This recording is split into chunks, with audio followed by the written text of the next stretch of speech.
What do you know about the Force? It's a power that Jedi have that lets them control people and make things float. Impressive. Every word in that sentence was wrong.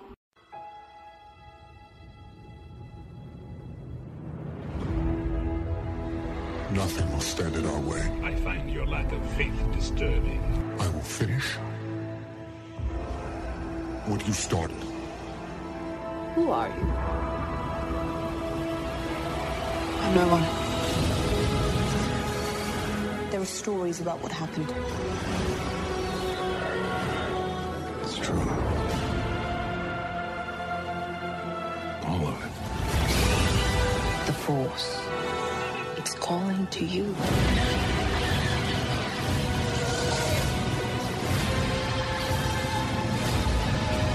May the Force be with us. My nerd world. Just let it in. Oh, Jabba. Why does she get a blaster and I don't? Oh, Jabba. Tell me, what do you know about Star Wars hate on Twitter? It's a power that people have that thinks it allows them to control the fandom and the future of Star Wars films. Funny. Every word in that sentence was wrong. Welcome to episode 127 of the My Nerd World, a Star Wars podcast. I'm your host, Jon Justice, and done a bit of rebranding of the show, My Nerd World, a Star Wars podcast. And it's kind of the way that I've been framing the show all along. The original idea for My Nerd World, which continues to exist, is that this would be the banner under which I produced content, mostly on my own, sometimes with other people, hopefully in the future with other people. That would be predominantly about Star Wars content, but then my other loves in life, apart from God and my wife, my children, family, right? Being Depeche Mode, NASCAR. But given time constraints and putting forth effort and, I don't want to say enthusiasm, but motivation, that idea, while it still exists, I'm kind of putting off to the side and using My Nerd World to focus strictly on the Star Wars show. So, in the rebranding now, it's My Nerd World, a Star Wars podcast. And on my Twitter feed, at the Jon Justice, I've made some changes there. And when the videos go up, or when the podcast goes up, or the video for the podcast goes up on YouTube, you'll see a bit of the name change there. But in a world with hundreds of podcasts, some of whom are incessantly feuding with one another right now, which I can just kind of sit back and laugh because I don't have a dog in that fight. Thankfully, it's tough to distinguish yourself when it comes to podcasts. And I think when it comes to the show, I would like to see it grow. Would like to monetize it at some point, but again, it's never been my focus. It's always just been an outlet where I can go and share my Star Wars fandom with you. And I'm lucky enough that you decide to download the show and listen to it. But hopefully sometime in the future I would like to monetize it, and specifically zeroing in on calling it a Star Wars podcast, I believe is going to help do that. So, for the show this week, this is what we have on tap. Got a couple of news items that we'll run through quickly, nothing earth-shattering, but I'll share them with you, provide a bit of my opinion. We'll get into some of the continued backlash and where we are currently within the fandom. It's reaching beyond the fandom. For those that haven't noticed it yet, there's an individual, comedian Brian Miller, a friend of mine, who comes on my weekly news talk radio show here in Minneapolis, Justice and Drew.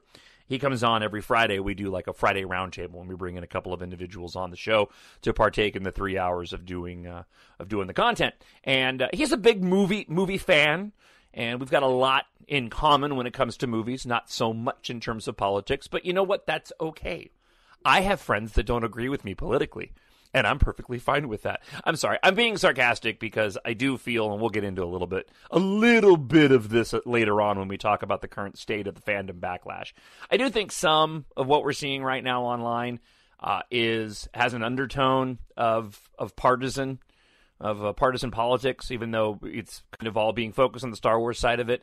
There are some very distinct political lines that can be drawn of some warring factions that I've done a very, very good job of not wading into, because I think there's a lot of individuals that are being very, very hypocritical, calling out other shows. And as a professional talk show host and having done radio for going on 22 years, it is very interesting to watch this feud among shows, podcast shows, take place, given that this is something I've seen and dealt with when it comes to warring radio shows in markets. And you have a bunch of individuals who are fighting one another that host different shows, but are very sloppy at doing it because they don't kind of understand the common knowledge among radio broadcasters of the rules of engagement. So I've made a very, very conscious choice to completely stay removed from it, because it's not something that you can necessarily, pass on to somebody. You kind of got to go through the growing pains of it and learn. And unfortunately, we're seeing this happen in the Star Wars fandom. So we will get into a bit of the backlash where we are currently. A few of my thoughts on it. Going to talk a bit about The Last Jedi. Once again, a movie that my wife is sick of me commenting about how much I love this film. I've turned a weird corner in a positive way with The Last Jedi. I always loved it, but for some reason, my attachment to this film has grown quite a bit in the past couple of weeks.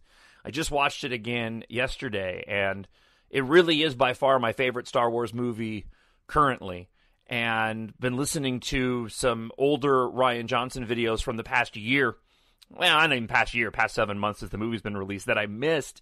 And I think a lot of it has to do with the fact that the more I hear from the director Rian Johnson, his thoughts on the film, the more I grow to appreciate it and have a deeper understanding of what he was going for. If you get the opportunity, go into whatever podcast service you use and look up the Empire magazine, Empire podcast.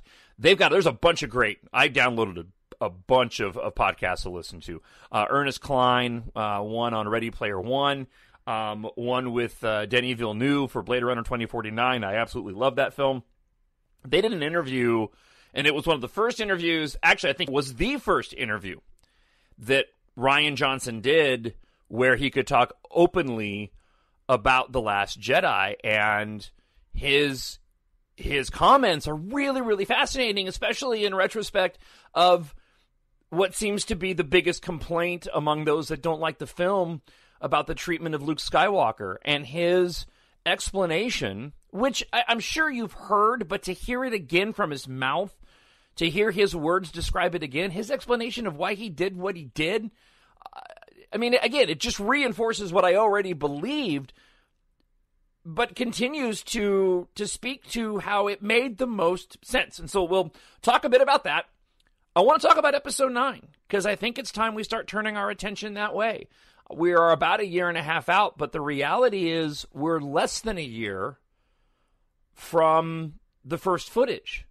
I'm assuming we won't get another short teaser at the end of the year, like we did for The Force Awakens, right? That was a unique circumstance, and if I remember correctly, Bob Iger had asked JJ to put out some content because the Star Wars fans were clamoring for something from The Force Awakens. And that November of 2015, is that right? Because it came out in 16, 17, 18, yeah, I believe. That November, around Thanksgiving of 2015, they released that 88-second trailer. And actually, it's so funny. I wiped out on trailers the other day. I went back and watched. I've got a playlist on YouTube where I've got a whole bunch of the old trailers, and I went back and watched a lot of them. It's fun to go back and watch those trailers.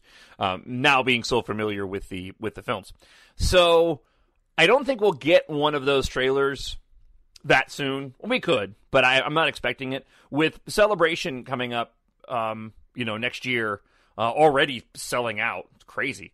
I'm not sure if I'm going or not. I'm going to apply for media passes coming up in November. I'm assuming that by that, I guess it's April, right? Is that when, I think Celebration is in April.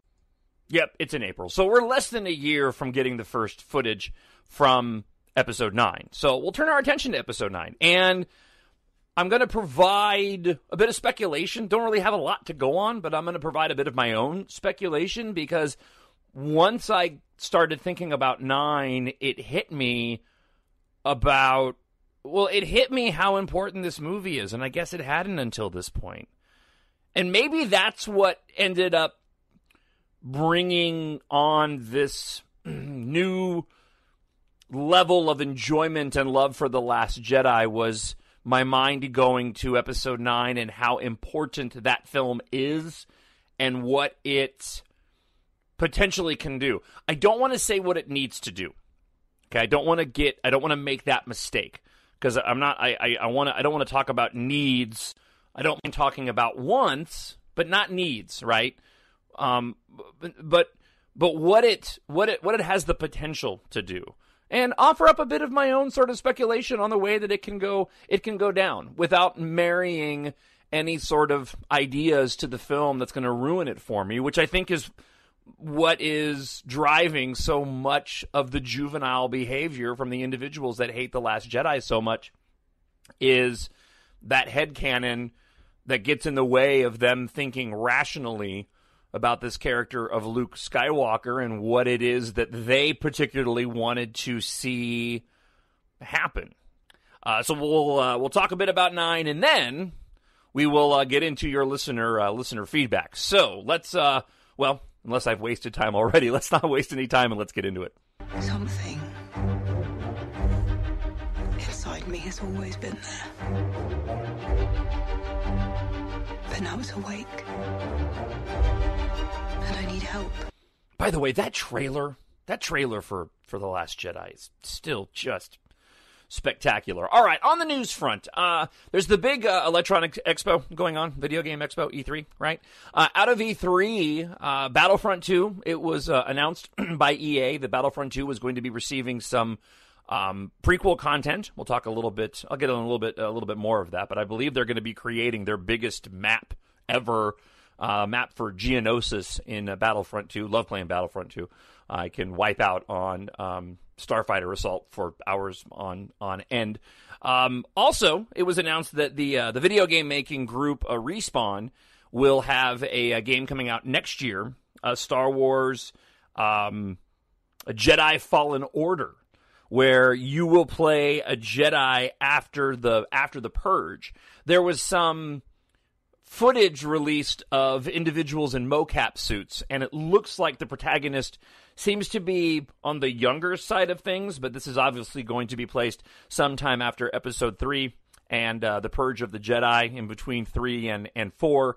I don't know a lot about Respawn, and haven't read a ton into it, but I am curious because I know a lot of us who are into gaming were looking forward to that Underworld, that Star Wars 1313 game, that ended up getting shelved. I believe that actually got shelved after the purchase of Disney and Lucasfilm, if not later on. So it'll be nice that we're getting some other Star Wars content in the way of games. This all kind of leads up to, by the way, we've got this, I don't want to say dead zone, but we've got this space now between Solo, still in theaters. If you haven't seen it, you should. It's really good. And then we got this long wait until we get Episode 9, which I said last week I believe is a really, really good thing. But in between, we do have a lot of stuff to be looking forward to. This video game will be coming out next year. So we have Resistance, which will, the new cartoon by Dave Filoni, that'll be coming out sometime, I believe, next year, right? If not the fall, is it fall of this year? Might be the fall of this year. I had to check the dates on that. I'll get back to you. And then, of course, we have Celebration and then the lead into episode 9. I really do hope that...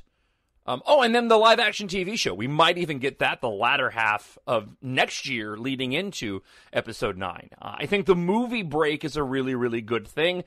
And I hope that Disney and Lucasfilm capitalize...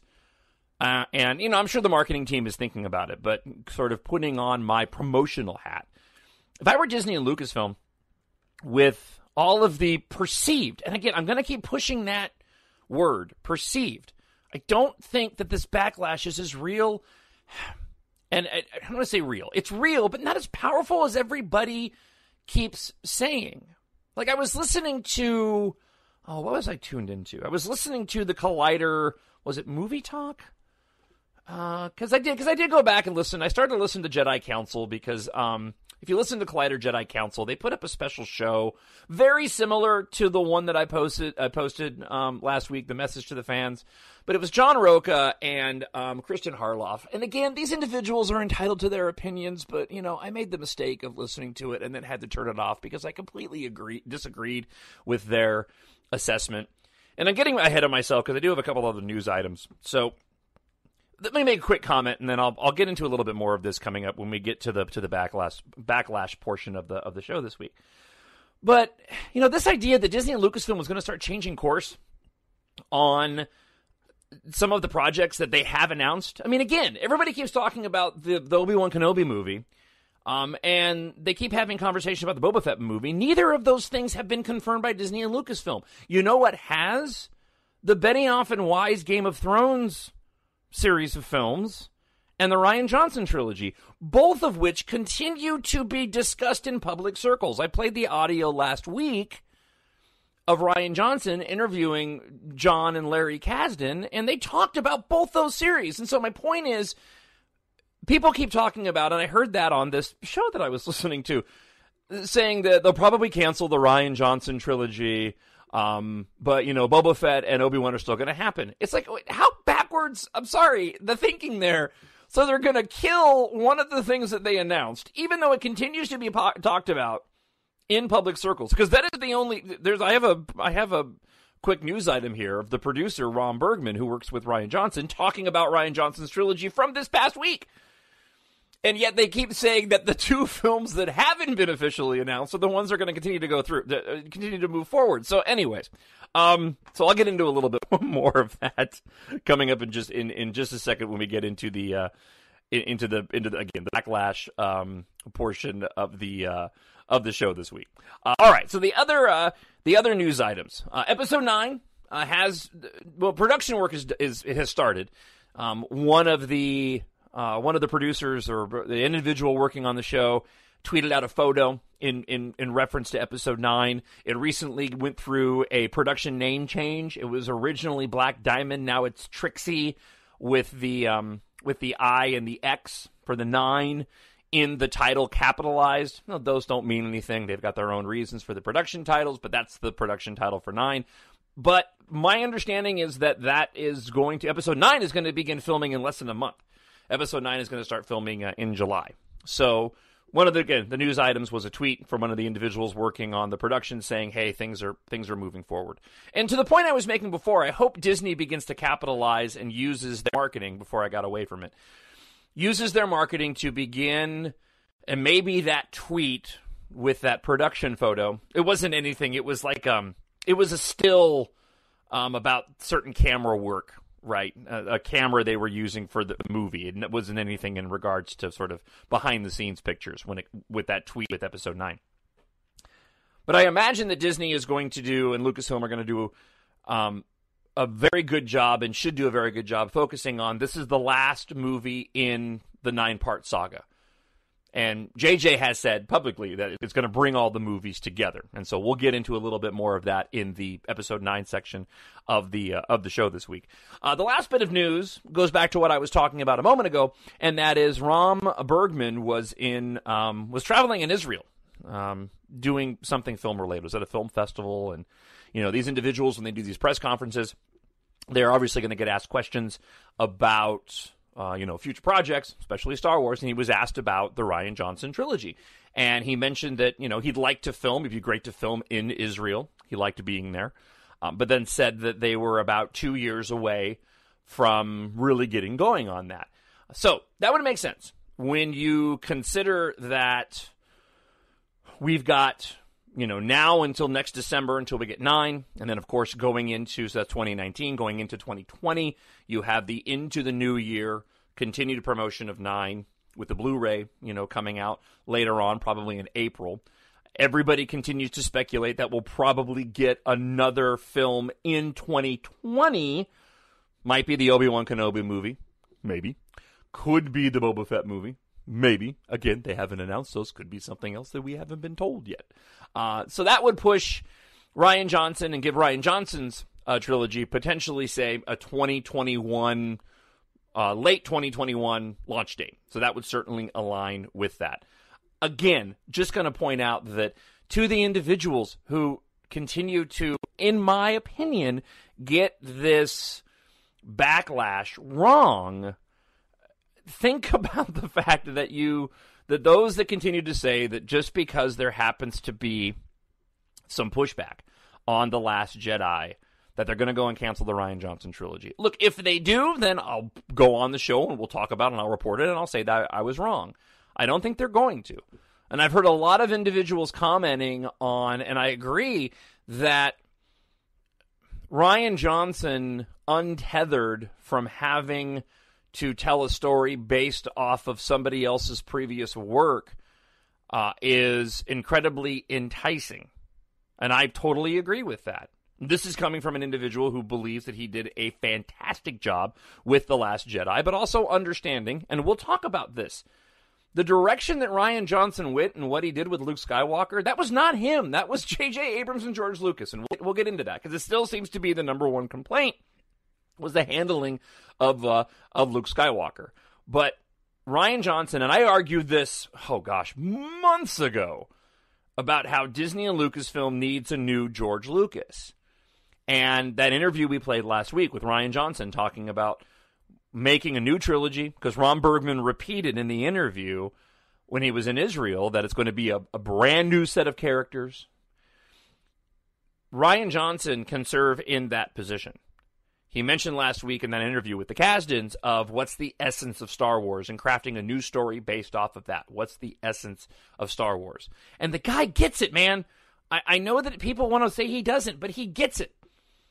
And we'll talk about this when we talk about The Last Jedi coming up in a little bit. But if people talk about, The Last Jedi was bold and it took risks. I'm going to argue against that. Just because people say it took risks doesn't mean it actually took risks when you actually go and compare it to the other stories in the saga, who did equally risky things and bold things, but at a time when not everybody had the opportunity to go blah, blah, blah, blah, blah on Twitter and on YouTube and on Facebook. All right, so let's go ahead and get to where we currently are with this, whatever you want to call it. I'm just calling it, for lack of a better term, backlash. Let the past die. Kill it. If you have to. That's the only way to become what you were meant to be.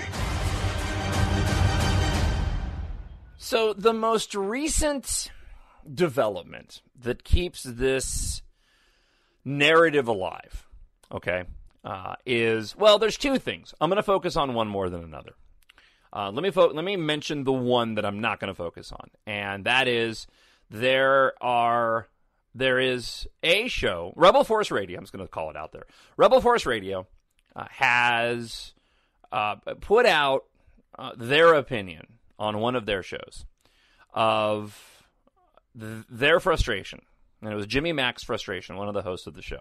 Because the Rebel Force Radio is the most popular. It's one that those guys have been doing it the longest. And they have a radio background, too. And I listened to their most recent episode. And it's clear they do, because Jimmy was doing the best he could to try to refine his opinion, because it really had gotten skewed on Twitter, if you're on Twitter, for those that aren't aware. But basically, Chuck Wendig, the author Chuck Wendig, who wrote the Aftermath books and has a Vader comic coming out, he's very, very vocal on Twitter. Not just about Star Wars, but politics and otherwise.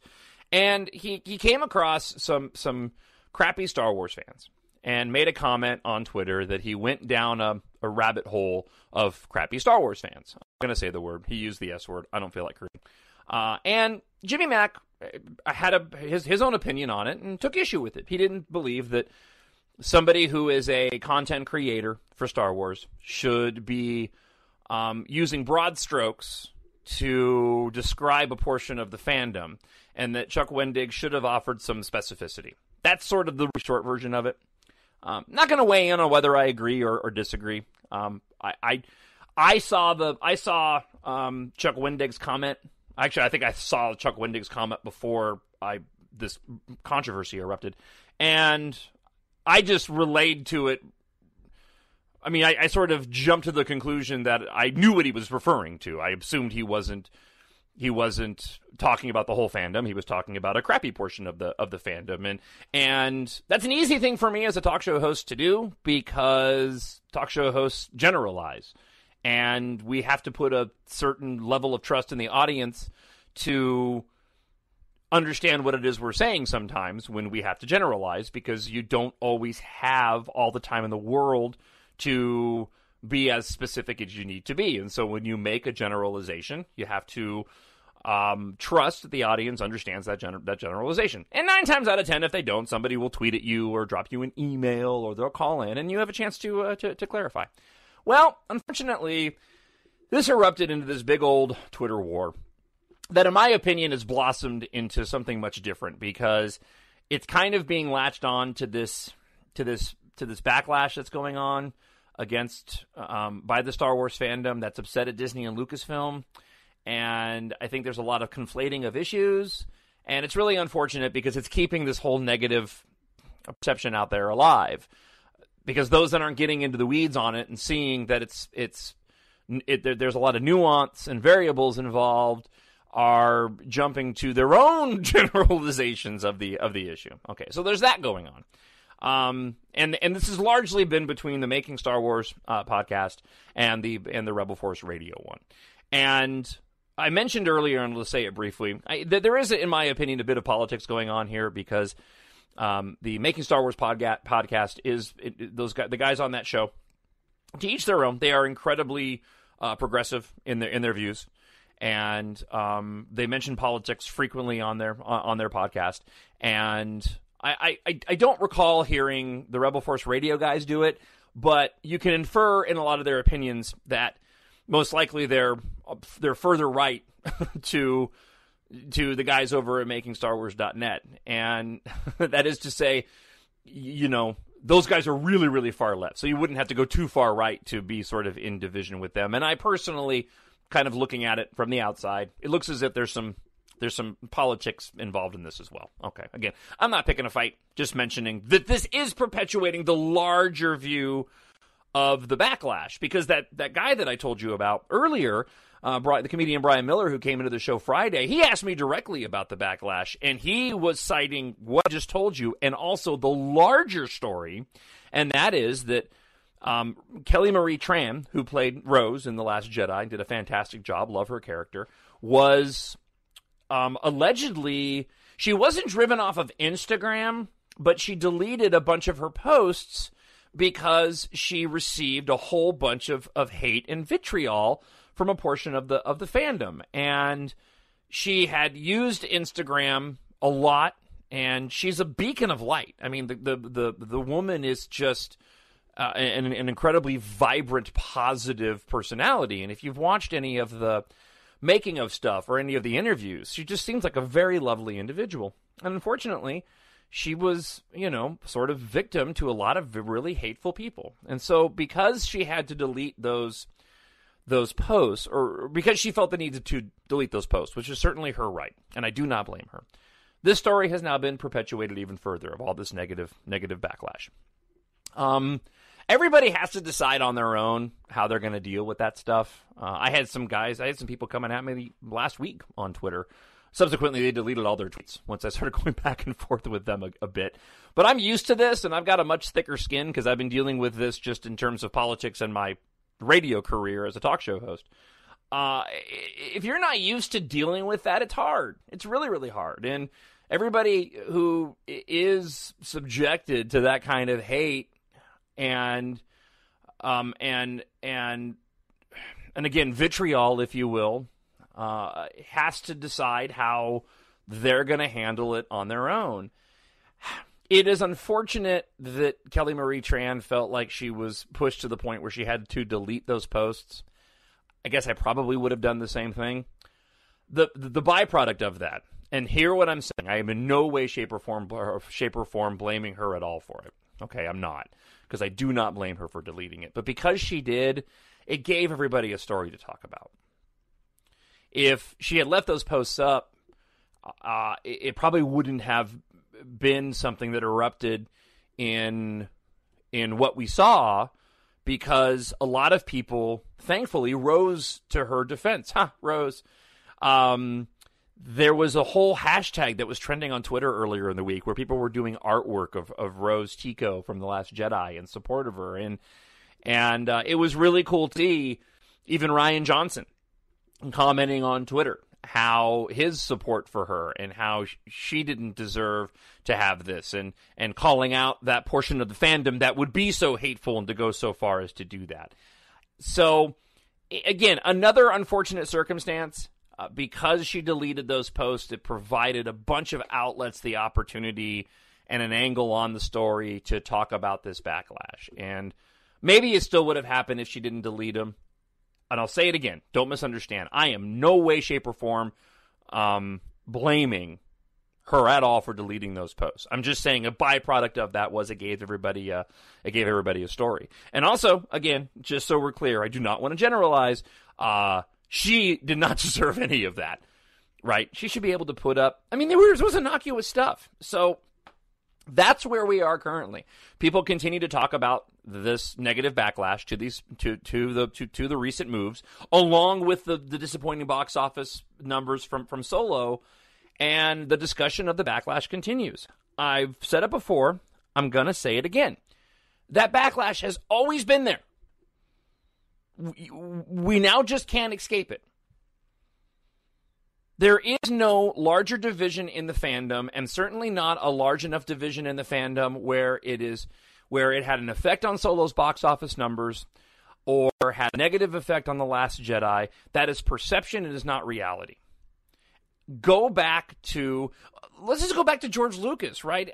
One can make an argument, because he said almost as much, that he sold Disney and Lucasfilm because he was tired of the negativity. And that was the negativity that he was personally getting before Twitter became the go-to place to put your opinion out there, before YouTube was getting inundated with individuals who want to go and attack this particular thing of entertainment because they feel like it wronged them for some reason. So they put up clickbaity videos and potentially have the opportunity to profit off of it. George was getting backlash long before then. I mean, think about Jar Jar, the prequels in general. You go back to the animated Clone Wars movie that was put out and the introduction of Ahsoka and how people were freaking out about that. Look, the division has always been there. What's the driving factor? What makes it different now? I said it in that podcast last week, and I'll say it again. It's the fact that you almost can't escape it unless you completely remove yourself from the conversation or from being able to see it. Right? Part of the reason I'm sure Kelly Marie Tran deleted those posts, she didn't want that hateful, vile stuff out there and wanted it to stop. So she just, peace out. My name's Paul. That's between you all. And she deleted her posts. And good for her. And I really hope that she found some peace with that. I argued on that Message to the Fan podcast, and I don't even think I went far enough. You talk about how when you open up your YouTube app and it gives you your recommendations, you almost can't escape it. If you like or watch something even positive about Star Wars, you're going to be inundated with headlines of YouTube videos from jerks out there explaining how, Disney is ruining the franchise. You can't go into Twitter on your timeline without seeing somebody retweeting some hateful comment about The Last Jedi. And it goes beyond that, because then you can't post anything without having the hateful people come and then comment, right? So it's unavoidable now in a way that it's never been before. The faster that the fandom can realize that, those that are unfortunately affected by that, the better. I think that Disney and Lucasfilm recognize that. Because a lot like, and this is not I'm great because I'm a talk show host. It's just a matter of being exposed to this world. Because of the fact that they've been doing this for a long time, and before Twitter and before YouTube and before Facebook, there was, email, and there was, snail mail, and there was confrontations face-to-face. Disney and Lucasfilm's been dealing with this stuff for a long, long time. I mean, Lucasfilm was dealing with it with the prequels. They know this. They absolutely know this. They know that when it comes to Solo, they've got their own internal arguments as to why it didn't do as well at the box office, but it wasn't because a bunch of people were boycotting it because of their frustration over The Last Jedi. Was there an impact? Maybe, but that impact was probably in the tune of maybe a couple of $1 million that wouldn't have changed the dynamic of the narrative that it disappointed at the box office. There was a story that came out from Slash Film, and I agree that probably Solo didn't do well. It didn't do well because of the marketing. It was a crowded market, mentioned it before. The marketing for it kind of came late. Those first promos weren't that solid. They didn't really push Alden Ehrenreich. It's all in the promotion, especially when you consider how well received that movie was. That makes all the sense in the world. So this is just another reminder that as you listen to other shows, as you spend your time on Twitter, and you can find me at Jon Justice or at the My Nerd World. I usually do most of my podcast stuff on that one. I'm growing the at the My Nerd World. As you wade into the muck, just be aware that those guys have always been there, but there's motivations beyond just their frustration, right? There's the monetary motivation for stuff like YouTube. There's the self-gratification. There's the underlying sense of insecurity that people have, that they're so desperate to have somebody reinforce their thin opinion over something that they'd rather attack other individuals who praise that thing that they have that thin opinion over, rather than just ignore it and move on. I hope the fandom catches up to all this. I hope that the majority of individuals begin to realize this so that we can get back to talking about the stuff that we love about Star Wars.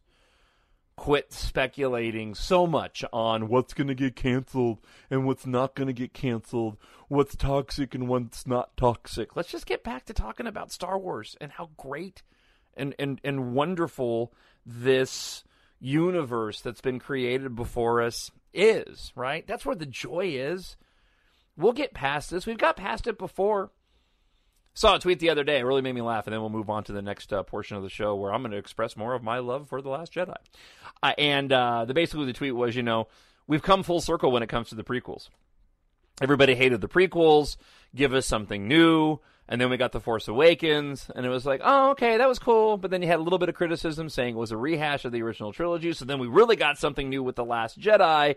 And then you have this doing that thing with my fingers, backlash for The Last Jedi. And then at E3, you get the announcement that Battlefront 2 is going to have prequel content. Everyone's like, woohoo, prequel content.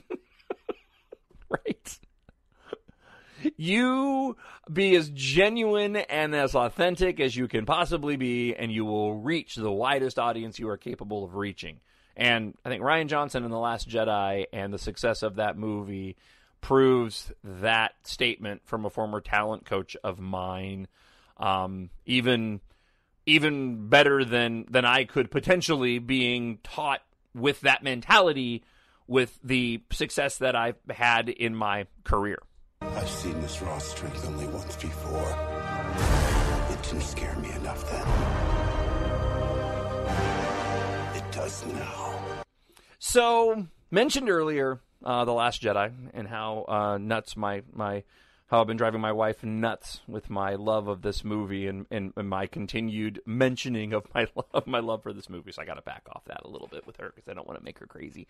But I really have. The more I watch The Last Jedi, the more I just love that movie and every facet of it. And I actually find myself, like, originally when the first handful of times that I saw it in the theater, like the Canto Bight sequence was the sequence that I probably, if I needed to use the restroom, would go use the restroom for. And now, and I always loved the Fathier chase in that. I think the Fathiers are fantastic. But now, man, I don't want to miss any of it. It's become that movie. And it's become a movie that normally is reserved for J.J. Abrams movies. Again, I find J.J. Abrams films without without being incredibly deep or meaningful, I find his movies infinitely watchable.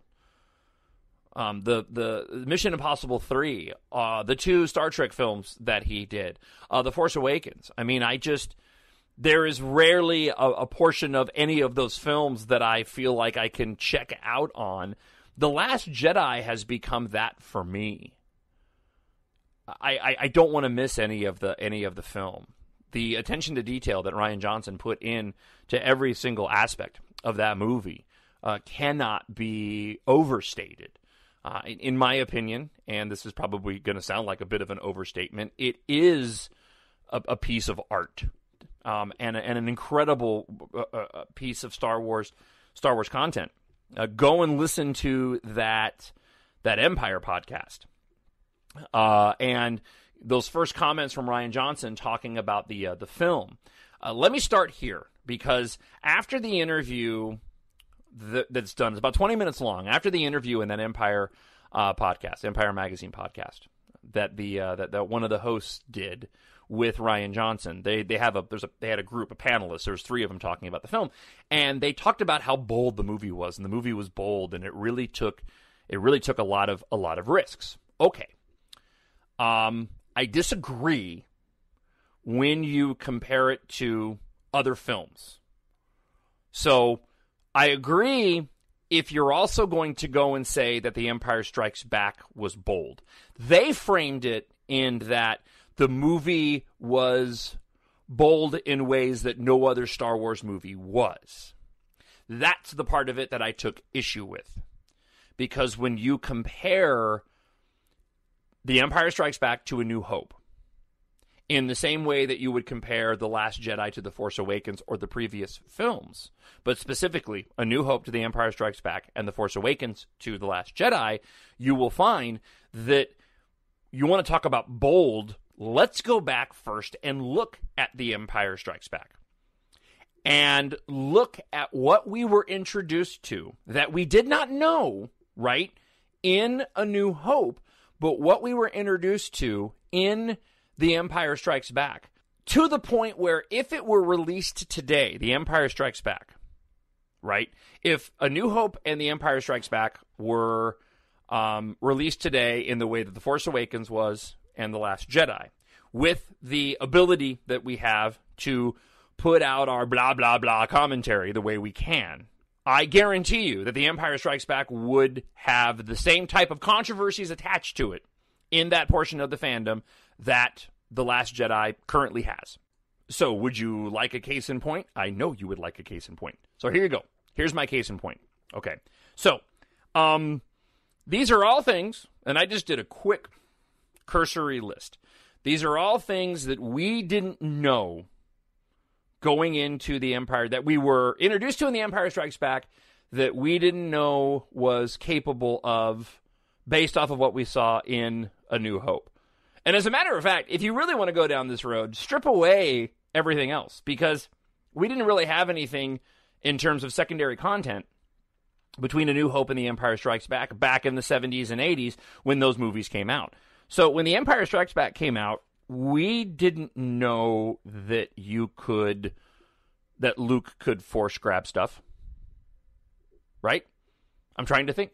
Was there a moment in The Empire Strikes Back when Obi-Wan Kenobi went and grabbed something with the Force? He made noises to scare away Tusken Raiders. He wielded a lightsaber. He talked to Luke after he died. Spoiler alert.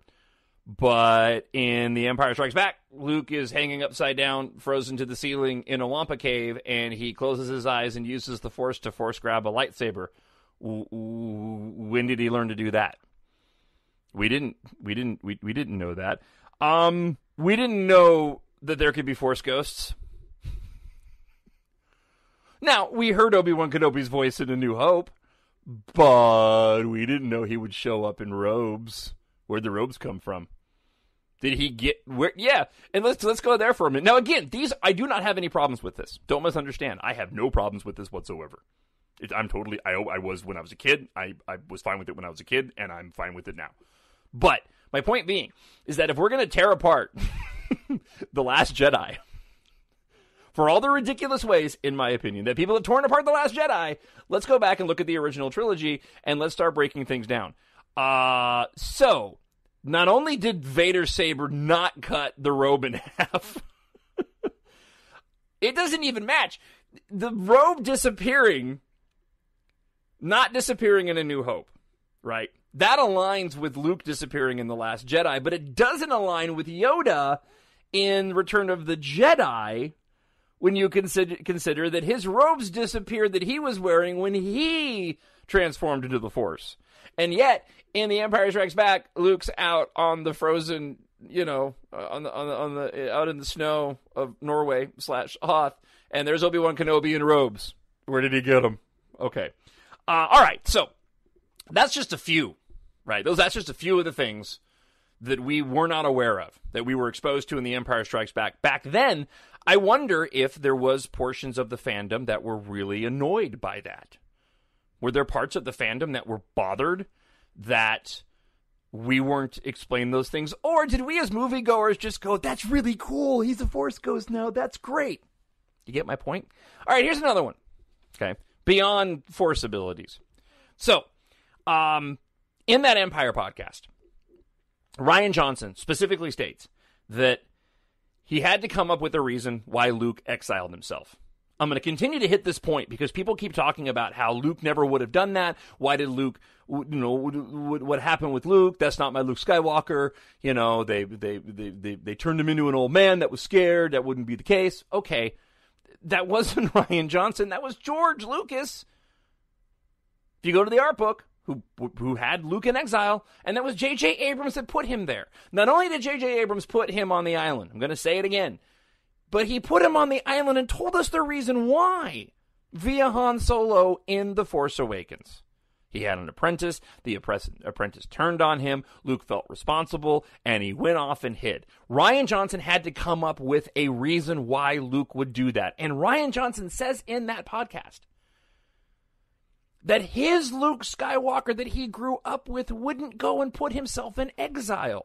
So, essentially, Rian Johnson was in the same headspace as so many of the fandoms as they remembered their hero. Going, why would my Luke go and hide himself when he becomes the all-powerful Jedi? That's not to say he had a problem with the decision that J.J. Abrams made, but that is to say that there was a decision made that was beyond Rian's control, and he had to come up with the best reason why.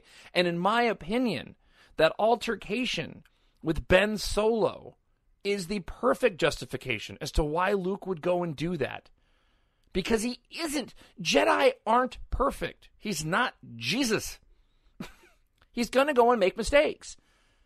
And in that fleeting moment, something that we can all relate to, he had a thought, I'm going to do this, but it passed like a fleeting shadow. But unfortunately, he was immediately left with the ramifications and the consequences of having that thought for that brief moment.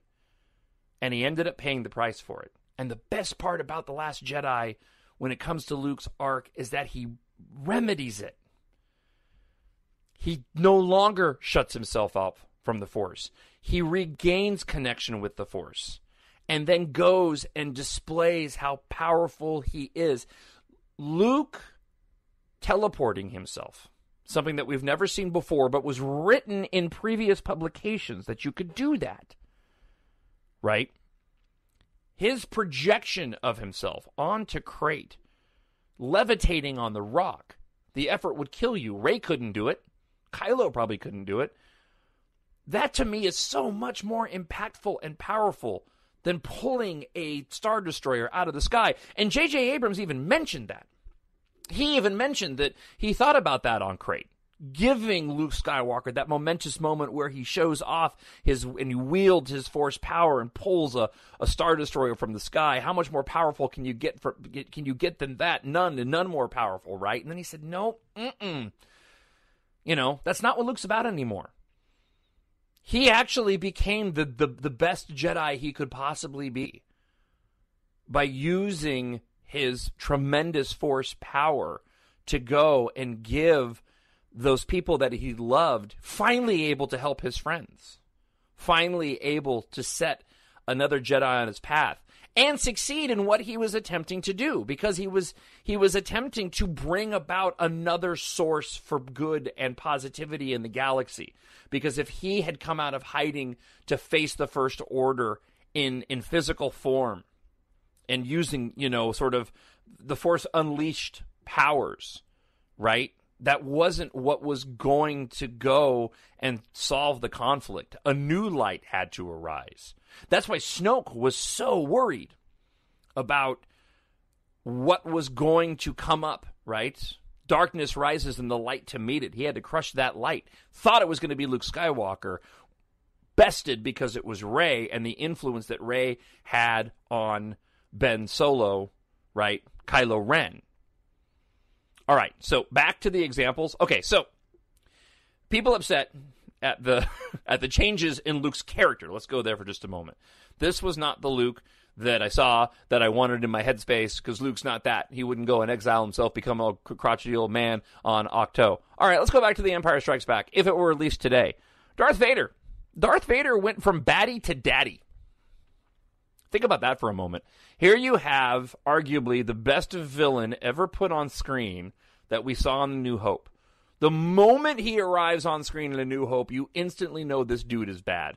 He's force choking fools. He's crushing their windpipes, right? He kills, for lack of a better term, of Obi-Wan Kenobi, sort of transforming into the Force, right? Almost succeeds in killing Luke Skywalker, right? He gets away. He's the ultimate bad guy. What happens to him in The Empire Strikes Back? He's a daddy who tries to reach out to his son to get him to join him. Luke goes from hero to zero. By the end of that movie, our hero has lost a hand, has had the snot kicked out of him, is on the Millennium Falcon, force connecting with his father. Why did you do this? No! Again, I have no problems with it whatsoever. Not in the slightest. Didn't when I was a kid. I don't now. I think it's amazing storytelling. But if you release The Empire Strikes Back today, after having A New Hope released, with all the changes that were made in these characters, do you mean to tell me that the fandom would sit back and go, that was all great? No, man, they'd be whining and moaning and talking about social justice and wussification and, oh, you ruined these amazing characters by going and turning them into emotional individuals who have feelings. I'm going to go and post a YouTube video about it because I'm so sad and I want you to click it so I can make money. I think maybe, just maybe, I think I've made my point. I love The Last Jedi. I need someone to show me my place in all this. All right, so let's talk a little bit about episode 9, and then we'll get into the listener feedback portion of the show this week. And again, I started thinking about this before that tweet that was put out about episode 9, but watching The Last Jedi and then going down this road of what's going to happen in 9, and I'm sure we'll spend a bunch of time between now and then talking about it, but I get more and more excited when I think about the fact that episode 9 is going to be the last one of the saga. It's the last tale to be told in this series of movies that has been so important to so many of us. And I can't imagine what it must be like for J.J. Abrams right now, right? Knowing that. And the potential of what he can do with this final movie to maybe bring this entire trilogy full circle and the options that are available for him. And that's why, again, I think The Last Jedi gave such a grand setup for this final act in putting these characters through their paces. I think there's a subconscious part of people that don't like The Last Jedi because it's epic and grand, but it's so character driven and such a personal story, and it's so close to, it's right after The Force Awakens, that I think on a subconscious level that just unnerves people, because it is different from Star Wars in that way. Even if there was some way to have put in a couple of year gap with The Last Jedi. I'm not saying that they needed to do that. I'm just saying, I think if you did and maybe crafted it a little bit differently, then maybe as a part of the fandom that wouldn't have quite had an issue with it. But they didn't do that, and I don't think Rian Johnson had any choice but not to do that. I agree with him. We need to find out what happens right after that moment at the end of the Force Awakens. But what Rian Johnson did in putting all these core characters through their paces and eliminating Snoke and making it up Kylo Ren, Ben Solo, Rey, Poe Dameron, right? What Luke did to potentially inspire the galaxy. To me, he laid a foundation down that JJ can now take and do whatever he wants with. That's what I think is great about it. He's got so many options available. And we'll talk more about what's going to happen with Ben Solo. And I do believe there's a number of different ways that they can go, and I've mentioned that before. There's one idea that I really like, and I don't know how you get there. But, if Kylo Ren's redeemed, and I know a lot of you believe that he will be redeemed, and there's a lot of really good points to believe that. There is sort of the issue of how do you get past all of the horrible things that he's done, right? How do you go and justify that? And I like this idea of, by the end of the film, maybe I'm just going to throw this out there. Maybe we see all of our respective core characters taking up positions of sort of finality in the movie. Maybe Poe is now a part of the rebuilding of a new republic with the First Order being defeated, and Chewbacca ends up finally going back home to Kashyyyk, to his family. Just what if the final part of the movie is Ben Solo and Rey in the cockpit of the Millennium Falcon by themselves, with Ben Solo in the pilot's seat, as they leave everything that has taken place before them behind, and there's finally peace in the galaxy. Because it's kind of like if Vader hadn't died at the end of Return of the Jedi, and he shows up on Endor. Hey everybody, it's my dad. You can't really do that. It's great that Vader's redeemed, but how, he's still going to have to go and stand trial for all the heinous atrocities that he's committed. And who knows what's going to take place between, The Last Jedi and Episode 9, and what Kylo will even do in that movie that may even make it more difficult to bring about a redemption that provides the opportunity for him to be completely accepted by everybody.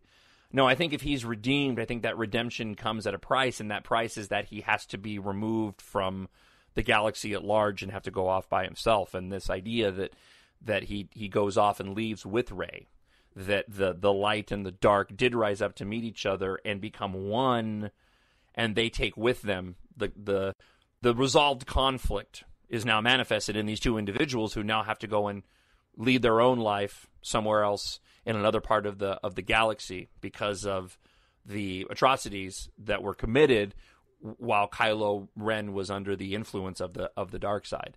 I'm not going to make that my headcanon by any stretch of the imagination, because I trust J.J. Abrams to do whatever he feels that he needs to do and the story group needs to do to bring this fantastic 9-story saga to a close, at least for now. I think at some point in time we'll probably end up revisiting way down the line the original saga trilogy when they bring it back, which lends itself to potentially, again, sort of, if the Skywalker bloodline still exists somehow.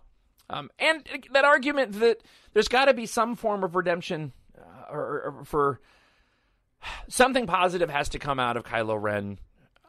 If Rey's not a Skywalker, right? Which at this point I don't believe she is. I think that's been established. Something positive has to come out of the Skywalker line beyond what Luke did. You can argue that what Luke did in The Last Jedi brought his story and the Skywalker story in that portion to a close, and so whatever happens with Kylo Ren, even if he's not redeemed, or he's redeemed and has to die, right? You can say that the Skywalker bloodline wasn't a total failure. But be that as it may, I think that you will have an easier time of making the last story in this trilogy one that's more uplifting and positive to the Skywalker line by having Kylo Ren make it through.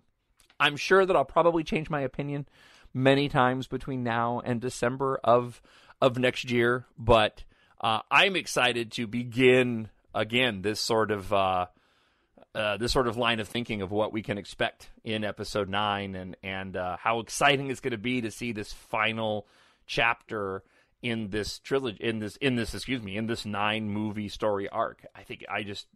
I hadn't been excited about 9 until I started thinking about that.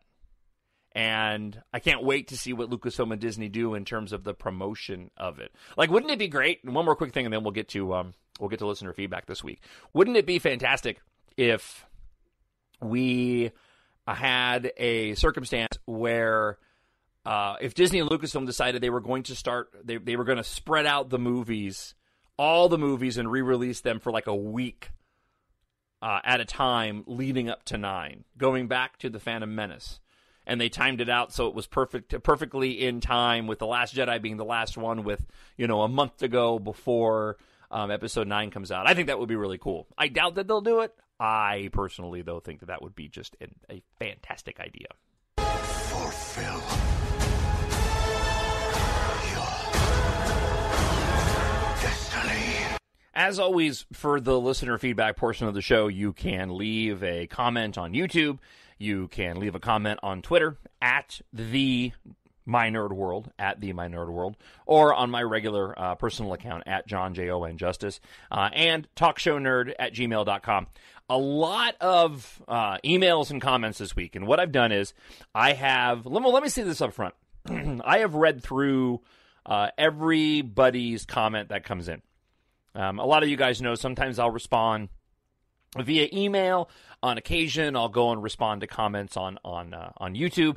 I do try to keep all the listener feedback for the show itself. A lot of you have written in really fantastic, lengthy emails to me. And it's been a couple of weeks since I've had a chance to get to the listener feedback portion of the show. So what I've done is I've gone through and basically tried to make sure that everybody's comment or email I'm addressing in some way, shape, or form. A lot of them, as usual, have been heavily edited. I've kind of zeroed in on just some stuff that I want to get to on the show. So, one, if I didn't get to all of your email on the show, or two, for some reason I didn't get to your comment or email on the show, just know that I do read every single comment and email that comes in to the show, and I really do appreciate it. And we're kind of all over the place in terms of the focus of the emails. A lot of these are about Solo. A lot of these are about the backlash that's going on right now, and The Last Jedi, Star Wars in general. So I'll try to make sure that I can kind of preface a lot of these comments because they are in no. This week, they're in no particular order whatsoever. So, Shlomo Goodman writes this. Just listening to your bonus episode this morning, I have to tell you, when I first heard Jerry Doyle, he's a former talk show host, a friend of mine, passed away a couple of years ago, sadly. When I first heard Jerry Doyle say that this guy, Jon Justice, has a really great podcast, I was reluctant to listen. I didn't know what a podcast was, and I didn't think someone talking about Star Wars for hours would be interesting in the least. Oh, well, thank you, and I'm glad that you found it. A long time ago, when I first started the show, Jerry Doyle had a website, epictimes.com, and the show was featured on that website until Jerry Doyle passed away. L3 being downloaded from Solo into the Falcon computer used several reactions and conversations from Empire brilliantly. Lando's concern, what have you done with my ship, takes on a new meaning. Han's, you lost her to me fair and square, now sounds like it drips with sarcasm. Earlier, Han tells 3PO, no, I need to talk to the Falcon, find out what's wrong with the hyperdrive. C3PO is talking to L3. I seem to think Kasdan worked this into the plot of Solo. I tend to agree. Leia asks Han if he trusts this Lando guy. Han's response is no. Now we know exactly why. Beckett says, everyone will betray you. Lando says, I had no choice. They arrived shortly before you landed. And again, a lot of tie-ins, especially considering that Kasdan was the one who has written almost all the dialogue apart from A New Hope for Han. That makes all the sense in the world.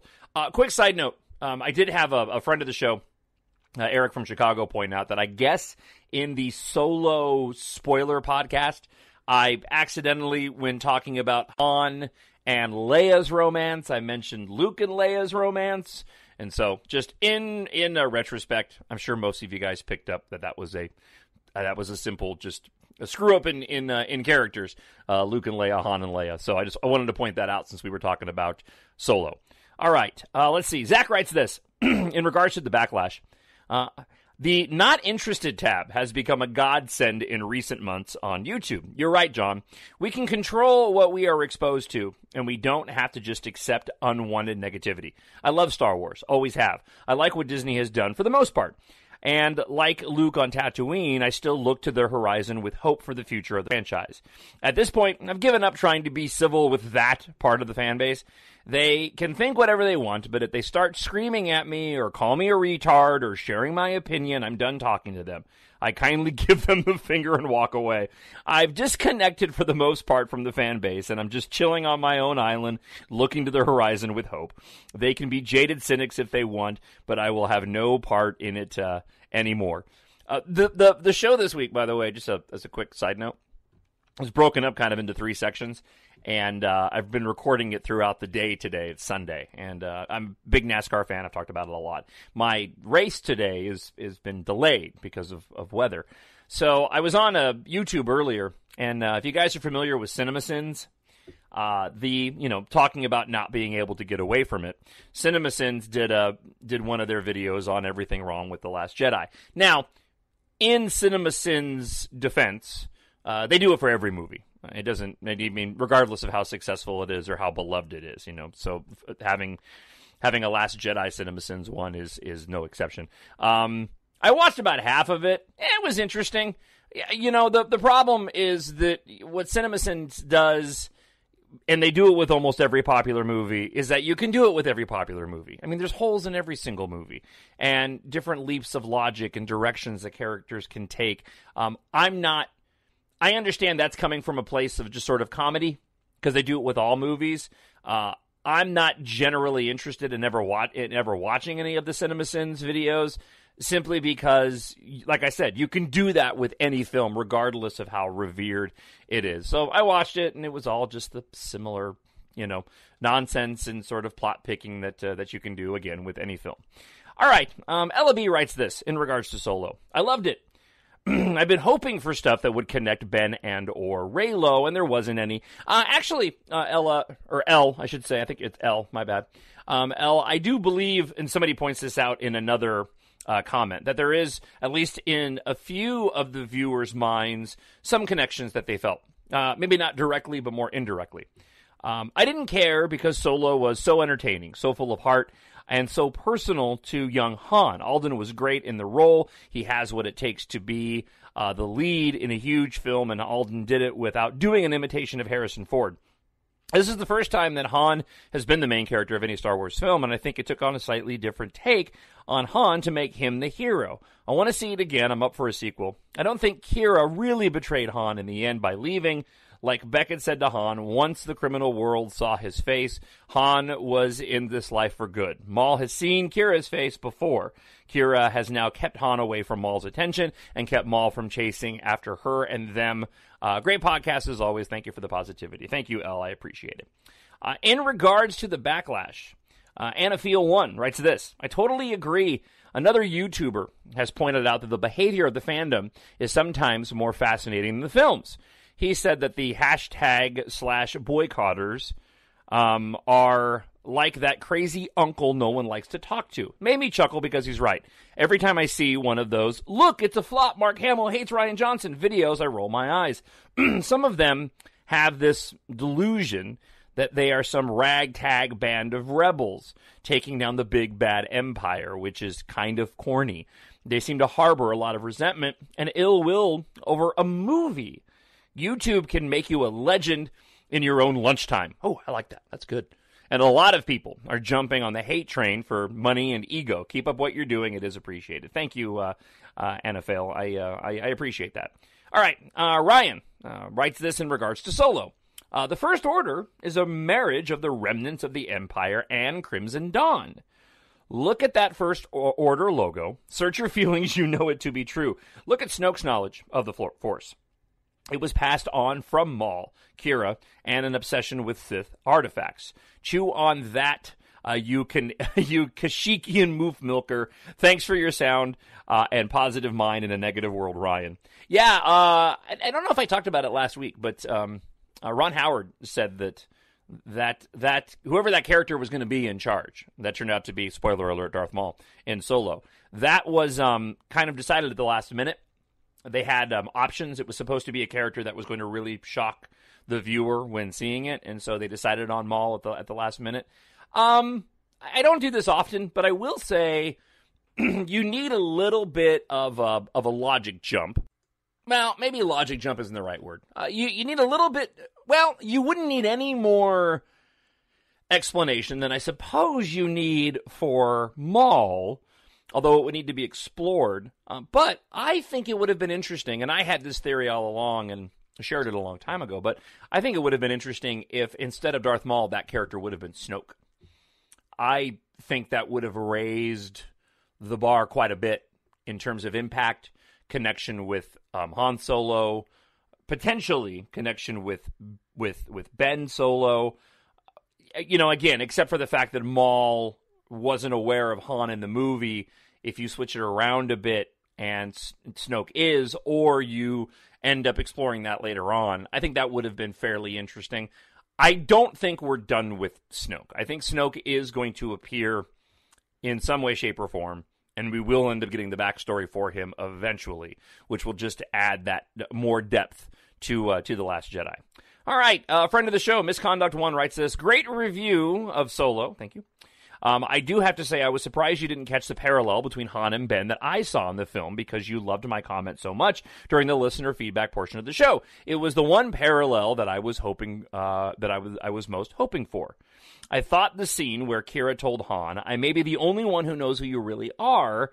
Then he asks, and he gets that expression that is very Han Solo when he smiles and his face softens and says, "What's that?" Her reply is the good guy. In my mind, that was a confirmation of what he was always meant to be, because he's good at it, and that's being a hero.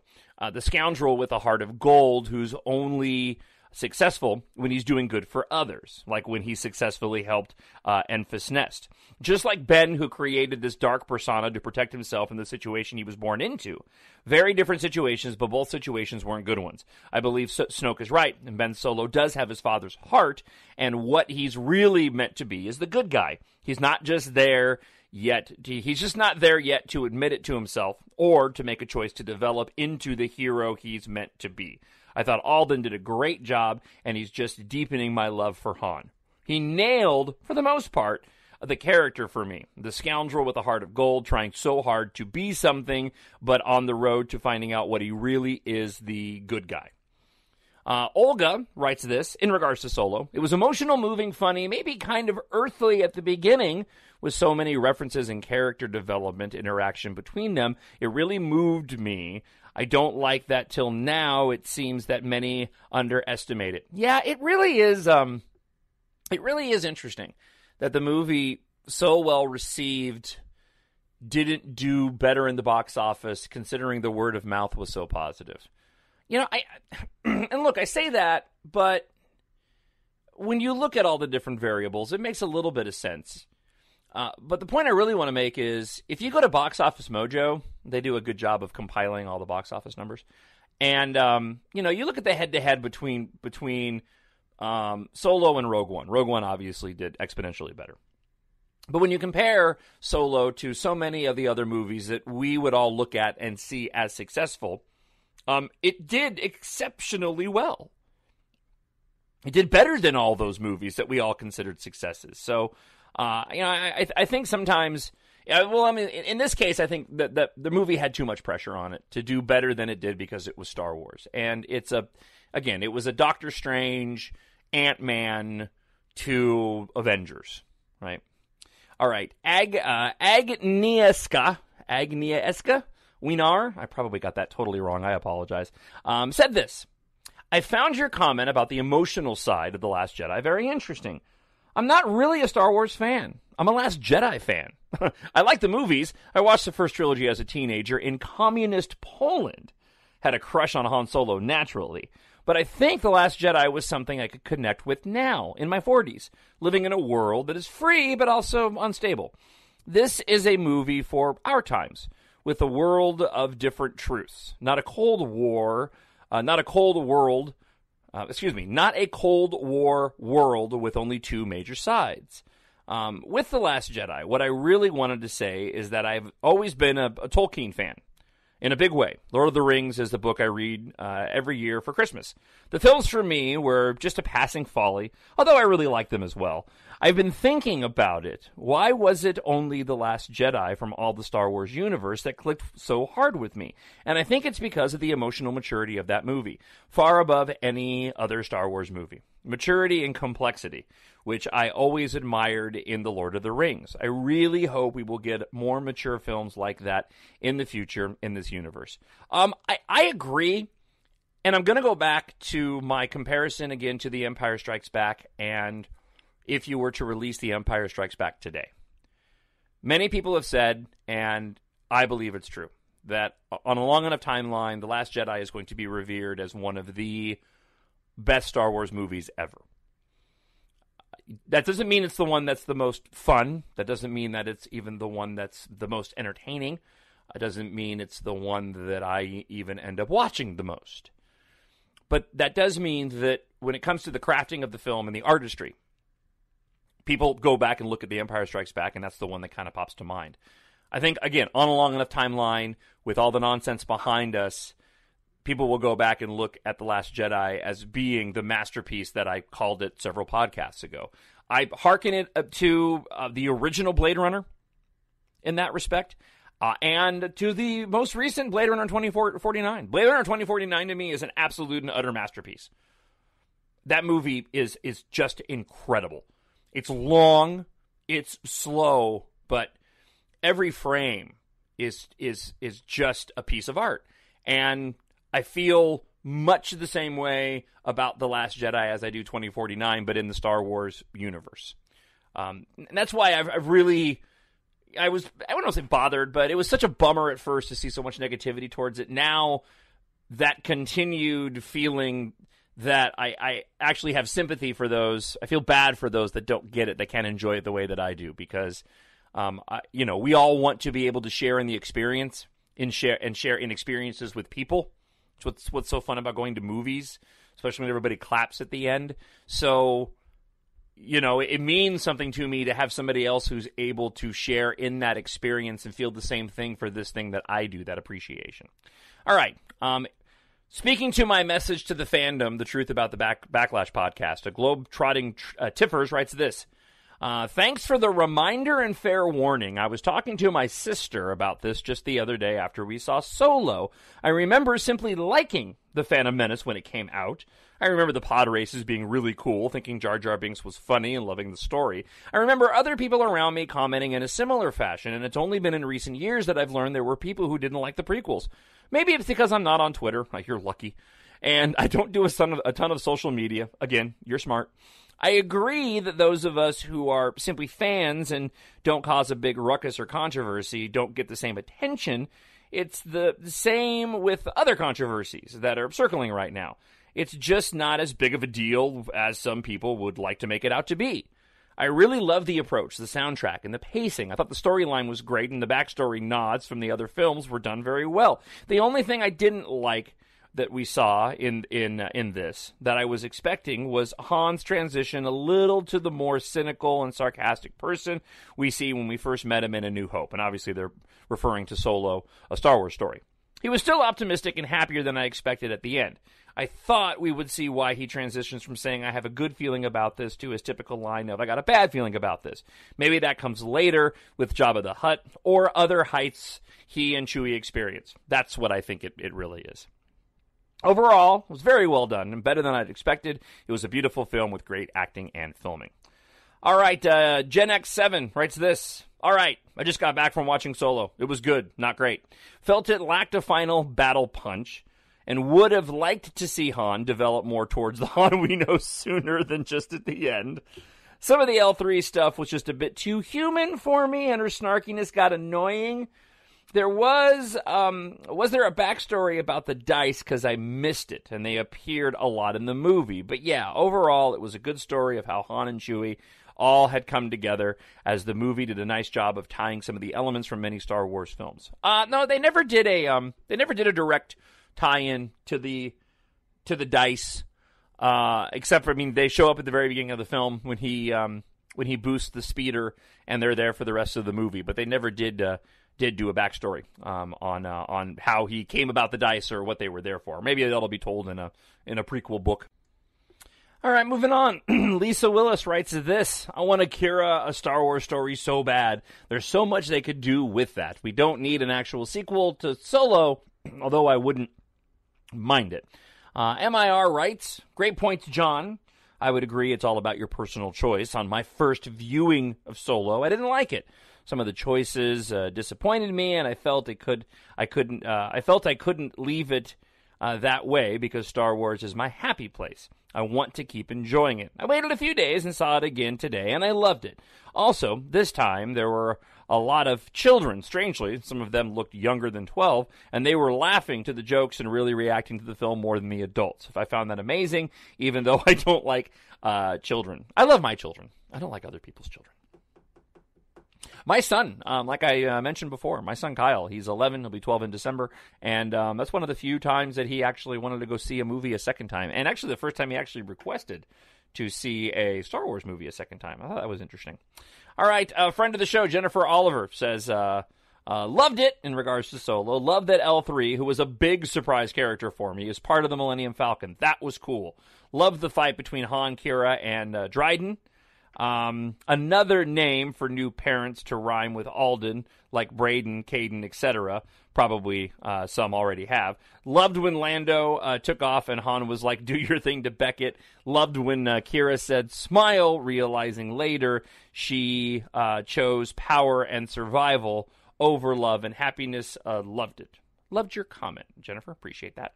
All right, Teeny243 says, I'm so happy for you that you managed to reach Rian Johnson with your positive opinion about The Last Jedi, in regards to him liking a tweet where I talked about liking The Last Jedi.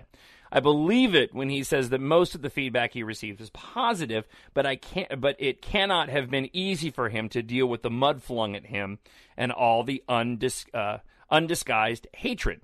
Looking at what the fan hatred did to George Lucas, I hope Rian Johnson has a way to deal with this in a constructive way. And I guess something like your tweet is always welcome. This, incidentally, is why I still have hope for social media, and I think people might learn to deal with them at some point in the future.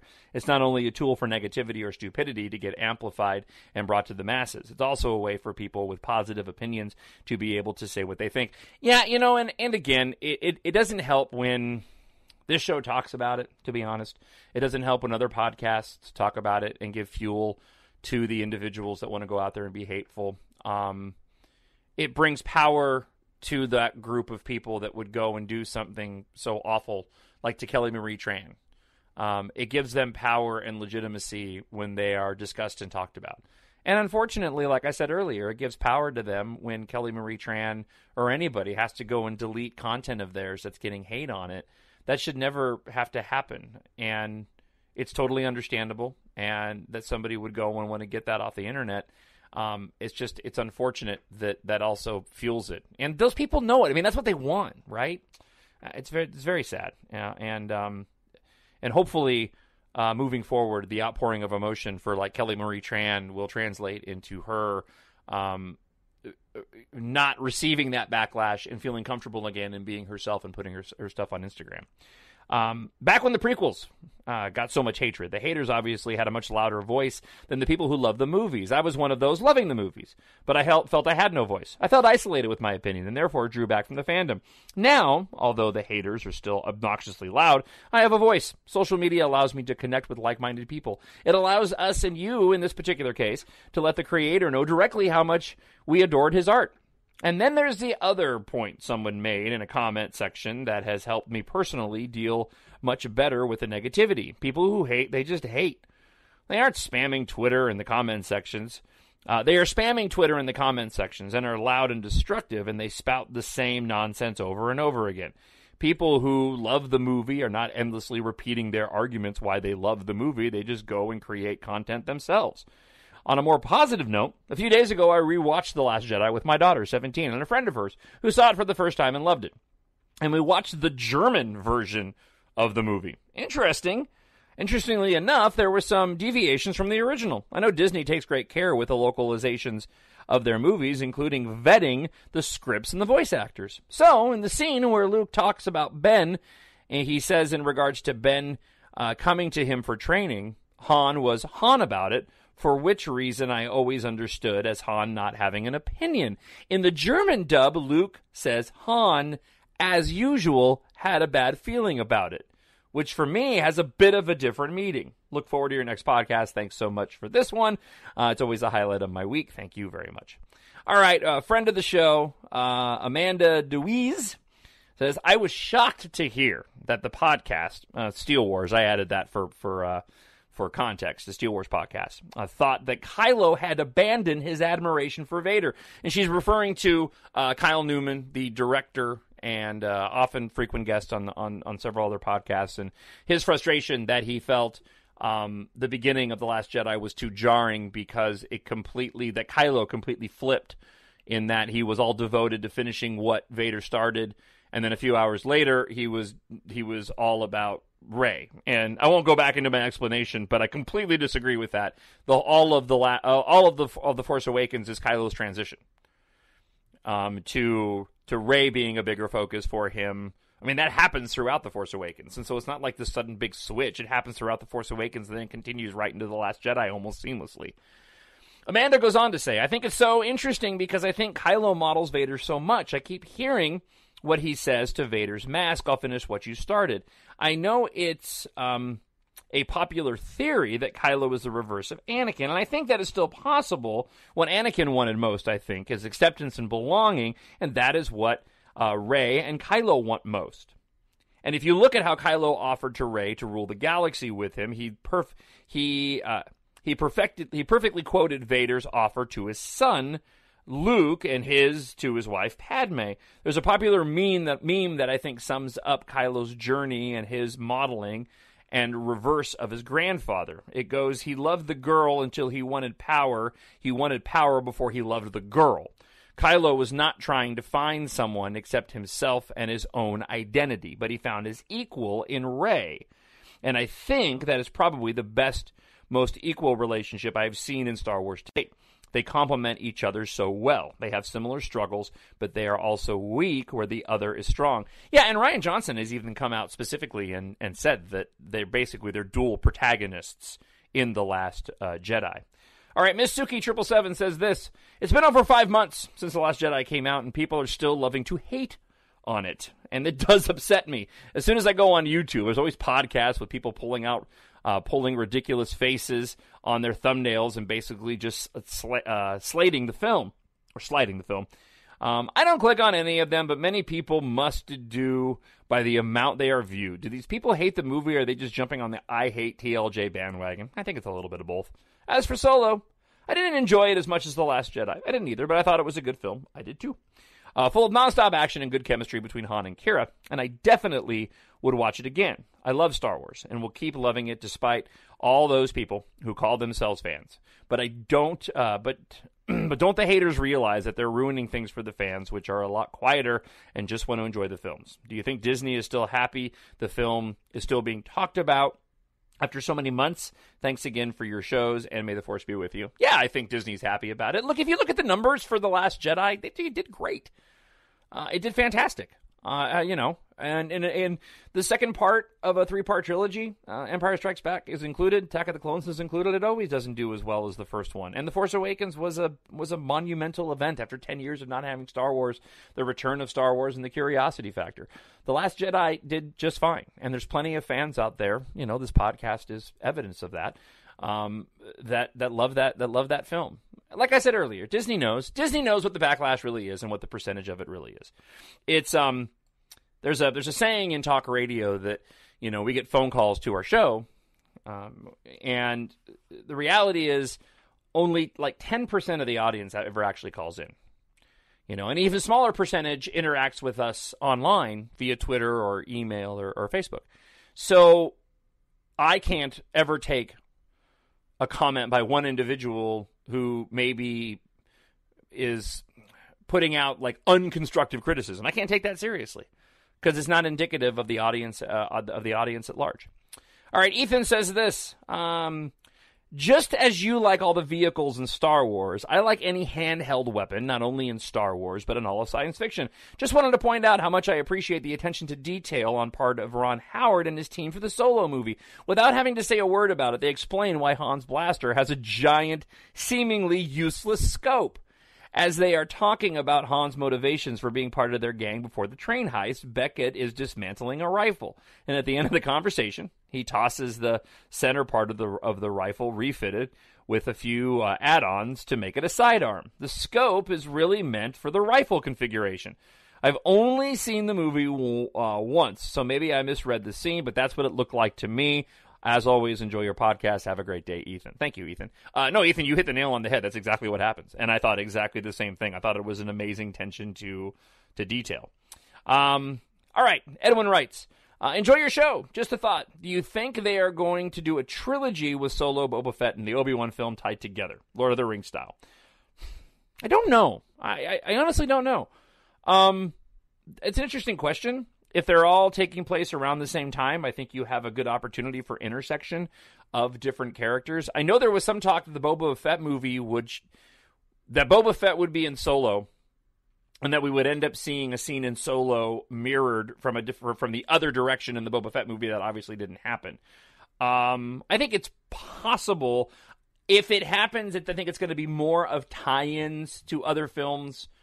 And the way the timeline lays, I don't think the timeline would line up. I would imagine an Obi-Wan movie would take place closer to Episode 3, Revenge of the Sith, whereas the Boba Fett movie can really take place at any point in the timeline and doesn't even have to be, honestly, between Episodes 3 and 4, because they could essentially retcon, because Lucas has said that Boba Fett didn't die in the Sarlacc pit, and they could actually do a Boba Fett movie post Return of the Jedi. I think that's a possibility, too. All right, Epa9 writes this. Solo was a good movie. I've only seen it once. I do want to see it again. Maybe I still will. Whenever I think about it, I get this ache in my heart or a moment I can't breathe. That hasn't happened to me in a movie for a while, if ever. That's interesting. So I've seen Solo now 4 times. Last time I used my Movie Pass, but I'm probably going to dump my Movie Pass because Movie Pass only allows me to see a movie one time, which is the whole reason why I got it, was so I could go see Star Wars films multiple times and not have to pay, but apparently they caught on to that. So I've seen it 4 times. I might go see it one more time in the theater. I haven't decided yet. Certainly it's a fewer times than I've seen any of the other Star Wars movies in the theater, but I don't know. I don't have the rush to go back out and see it after seeing it 4 times in the theater. Jennifer Oliver comments again, and because some of these emails were kind of jumbled up, we have a couple of repeat guest emails, but I'm going to make sure I get to them. She comments in regards to the message to the fandom. Your points about Luke were so logically put together that I wish every single person in the entire fandom could hear them. Seriously, just thank you for that. Thank you, Jennifer. I appreciate it. All right. Amanda Deweese writes again. Commenting on the last show and the misreading of commentators. And so I had this exchange with Amanda, and something got lost in translation. So we had a bit of a back and forth, and if you read the YouTube comments, you'll see what I'm talking about. But there was some confusion about Kyle Newman and the comments and the way that things were worded. So she reiterates on this. I couldn't believe what Kyle Newman said either. He was way off, right? Kylo is still trying to finish what Vader started, even on a level of what he tried to extend to Padme. We can't make things, we can make things the way we want them to be. Imagine Anakin in Kylo's exact position when Kylo was standing in front of the throne, staring at Snoke's corpse. With Padme there, he would have wanted to hold on to that power and have Padme to rule at his side. Kylo doesn't want old things to die, does want old things to die, and that is different, but only because he hasn't seen them wreck his family. Vader didn't have that life experience, but his ultimate goal before Padme's death was Kylo's goal in the throne room. Like sort of a, hey, let's rule the galaxy together our way. So adding Rey to the equation almost made him closer to what Anakin really wanted. I think, too, that, and this is kind of shooting from the hip, I think a part of that, let the past die, is the only way you can become what you are meant to be. I think that's Kylo Ren's attempting to justify why he killed his father. That's my reading of it. I think he still is broken up that he did that. And you see that in The Force Awakens, and that's part of the reason why Rey bested him in The Force Awakens, is that he didn't, and I mean, Snoke points it out, right? It gut you. You have too much of your father's heart. You know, I didn't hesitate. Right, you didn't, and it ended up gutting you. It didn't give you the power you thought it was going to give you. And I think his let the past die is just his way of trying to rationalize why he went and murdered his father. Starlover writes this. While watching Solo, me, a teenager, went with my mom and grandma, and the three of us loved it. My grandma knows of Star Wars, though isn't a huge fan. My mom, a fan of the original trilogy, and who needs to rewatch the prequels in the original trilogy, found them boring the first time watching them at 10 years old, but loves these new movies. Solo, I believe, is a fun movie, and there's nothing wrong with that, and even people who don't love the original trilogy can still have fun with it, in my opinion. I'm just sad that no one is really giving it a chance, it seems like. To me, this is the Star Wars movie you play for your friends when you don't want to have a movie marathon, but still want to have a good time. Desk GZ Pro writes this. You cannot talk to these people that hate The Last Jedi or the new Star Wars. They are narrow-minded and self-serving. Thank you again so much for standing up for Star Wars. I will continue to stand with you. Thank you, Desk GZ Pro. All right, and that concludes our normal programming for the My Nerd World of Star Wars podcast. However, I do have a couple of quick emails that are sort of half Star Wars emails and half Depeche Mode emails that I do want to mention. So, for those that are not interested in that at all, we'll go ahead and wrap the show up here, and I'll say thank you for checking the show out again this week. You can always drop me an email, talkshownerd@gmail.com, on Twitter, @TheMyNerdWorld, also @Jon Justice. You can find me on Facebook as well. Leave a comment on YouTube, and you can find the show on iTunes, Spreaker, Stitcher, Podbean. Did I miss anything? And I mentioned YouTube. I got that too. All right. So, I'll do the normal outro in just a moment, but I will say thank you for checking the show out. I got a couple more comments for those that do want to stick around. If not, then I'll talk to everybody else again next week. My Nerd World. All right, so a couple of emails here that I wanted to share from individuals who have listened to both this show and my Depeche Mode podcasts. And a quick comment, by the way, for those that happen to be familiar with Depeche Mode and are also Star Wars fans, there's a very interesting comparison, in my opinion, of The Force Awakens and The Last Jedi to my favorite releases from Depeche Mode, two albums that came out back to back in the 90s, about 4 years apart. The Force Awakens really is similar to Violator, an album that I love. Violator is an incredibly accessible record, has just a bunch of fantastic hits on it, really encapsulates Depeche Mode to its core. And if I were ever going to point somebody to their very first Depeche Mode record, while there's so many great ones out there and important records out there, if I were ever introducing somebody to Depeche Mode for the first time, I would introduce them via Violator. Might even do the same thing when it comes to Star Wars with The Force Awakens.